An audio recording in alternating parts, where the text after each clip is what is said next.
अमीर बाप की बेटी सृष्टि पर उसकी माँ जान छिड़कती। मेरी बेटी कितनी प्यारी है, भगवान सबको सृष्टि जैसी बेटी दे।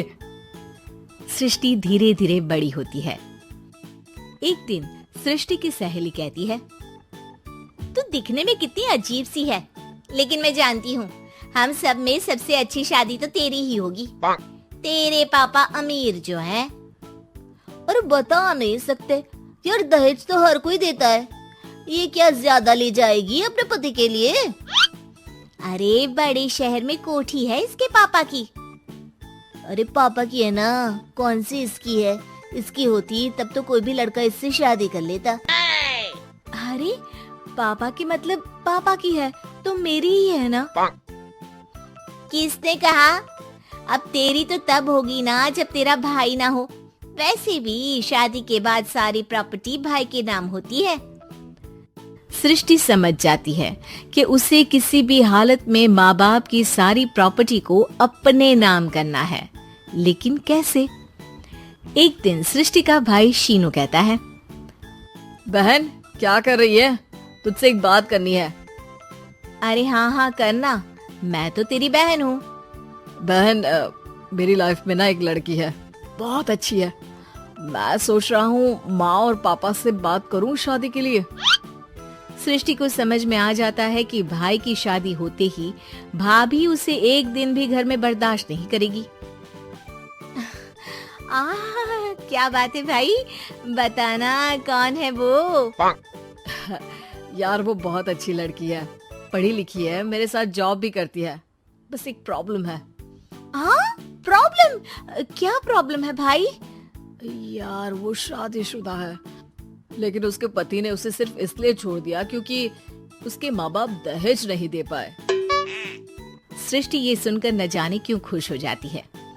अरे भाई तो क्या हुआ, लड़की तुझे तो पसंद है ना? शीनू को लगता है कि बहन उसे समझ रही है।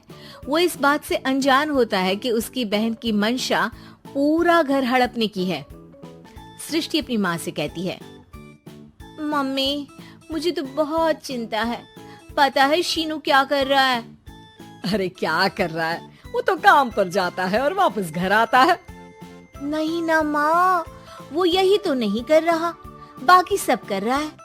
आपको पता है उससे प्यार है, और वो भी एक शादीशुदा लड़की से। ये क्या हो गया? मैं सोसाइटी में क्या मुंह दिखाऊंगी? अरे तेरे पापा तो यही कहेंगे कि मैंने ही उसे बिगाड़ दिया है। माँ देखो, मेरी बात मानो, पापा पर भी विश्वास करने की जरूरत नहीं है। अब आप ही बताओ, पापा इतनी देर घर के बाहर रहते हैं क्यों? बोलो। अरे बेटा वो तो नौकरी करते हैं ना। तू बहुत भोली है माँ, पापा का ऑफिस तो 7 बजे खत्म हो जाता है, लेकिन देखो कितनी देर से आते हैं। अरे नहीं नहीं बेटा, ऐसी कोई बात नहीं है। सृष्टि माँ को एक औरत से बात करते पिता की फोटो दिखाती है। देखो माँ कैसे हैं पापा, मैं ना कहती थी कि पापा सही नहीं है। मैं तेरे पापा से बात करूंगी, दे फोटो मुझे। ओ माँ, वो तो डिलीट हो गई। लेकिन चल, तूने तो देख लिया ना, पापा से बाद में बात कर लेना। और हाँ, मेरा नाम बिल्कुल मत लेना। हाँ माँ। अब क्या था, सृष्टि के माँ और पिता के बीच झगड़ा होना शुरू हो जाता है। सृष्टि के मन में क्या चल रहा था कोई नहीं जानता था। एक दिन, माँ सृष्टि के लिए एक लड़का देखा है, वो लोग शाम को उसे देखने आने वाले हैं। और हाँ माँ, एक खुशखबरी, मैं और पापा मिलकर एक नया बिजनेस ट्राई कर रहे हैं। शाम को लड़का आता है, सांवले रंग का। सृष्टि को तो बिल्कुल भी पसंद नहीं आता। लड़की की माँ कहती है, लड़की का चेहरा तो कोई खास नहीं, लेकिन अगर मेरे बेटे को आप लोग सेटल कर दें तो मैं उसकी शादी आपकी बेटी से करवा दूं। सृष्टि को लड़का बिल्कुल पसंद नहीं था। उसे भाई पर गुस्सा आ जाता है। लड़के वालों के जाने के बाद कहती है, माँ देखा शीनू मेरे लिए कैसा लड़का लेकर आया, न दिखाने लायक न सुनने लायक, सेटल भी नहीं, वो भी हम करे। अरे माँ मैं जानती हूँ ये मेरी शादी किसी भी घर में क्यों करवाना चाहता है। अरे कैसी बात कर रही है बहन?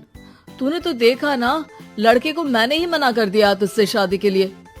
जिसने लड़का बताया था उसने उसकी बहुत तारीफ की थी। बात आई गई हो जाती है, लेकिन सृष्टि का मन शांत नहीं होता।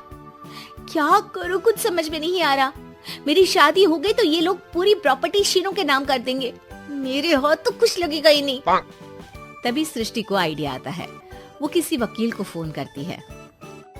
जी देखिए, अगर आपके मम्मी पापा का तलाक हो जाता है तो आपके पिता की आधी प्रॉपर्टी आपकी माँ के नाम हो जाएगी, फिर उसे वो किसी को भी दे सकती है। सृष्टि अब माँ को बेटे के खिलाफ भरती है। माँ, शीनू पर नजर रखा करो, वो जिस लड़की के प्यार में है ना, वो शादीशुदा है। यहाँ आएगी, सारा पैसा, रुपया, जमीन, जायदाद सब हड़प लेगी। पापा का भी हाल तुमसे छुपा नहीं है। ऐसा ना हो कि मैं और आप एक दिन सड़क पर भीख मांगे। हे भगवान, मैं तो जीते जी मर जाऊंगी अगर ऐसा हो गया तो। ऐसा हो गया नहीं माँ, ऐसा ही होगा। अभी समय है, आगे का सोच लो। मैं तो कहती हूँ पापा से आधी प्रॉपर्टी लेकर अलग हो जाओ। पापा की आधी प्रॉपर्टी भी हम लोगों को अगर मिल जाती है ना, तो अगले 7 जन्म सफल समझो। बेचारी माँ बेटी के कहने पर पति से तलाक लेकर अलग हो जाती है। सृष्टि अब पैसों से गाड़ी और अपने दूसरे महंगे शौक पूरे करने लगी। उसके दोस्त भी उसके पैसे इस्तेमाल करते। सृष्टि, कल तुम कहाँ थी? मैं सारा दिन घर पर अकेली थी। तो मैं क्या करूं? मैंने ठेका तो नहीं लिया है ना तुम्हें संभालने का। माँ को सृष्टि से ये उम्मीद नहीं थी। वो बैठकर रोने लगती है। वहीं उसका पति यानी कि सृष्टि के पिता आ जाते हैं। मैं जानता था कि तुम्हारा यही हाल होगा, तो आपने मुझे रोका क्यों नहीं? मैं रोकता तो तुम रुकती क्या? सृष्टि के कहने पर तुमने मुझ पर अपने बेटे पर शक किया, लेकिन तुम ये भूल गई कि कैसे हम दोनों ने मिलकर जीवन में इतना सब खड़ा किया। माँ पति के गले लग जाती है। मुझे माफ कर दीजिए, मैंने आपकी कमाई का एक बड़ा हिस्सा गवा दिया। कोई बात नहीं, तुम साथ हो तो मैं ऐसी 7 प्रॉपर्टी खड़ी कर दूंगा। तभी वहाँ सृष्टि आ जाती है रोते हुए। माँ, मयंक ने मुझे छोड़ दिया। वो बोल रहा था जब तक मेरे पास पैसे थे तब तक ही वो मेरे साथ था। पापा, माँ, मुझे माफ कर दीजिए।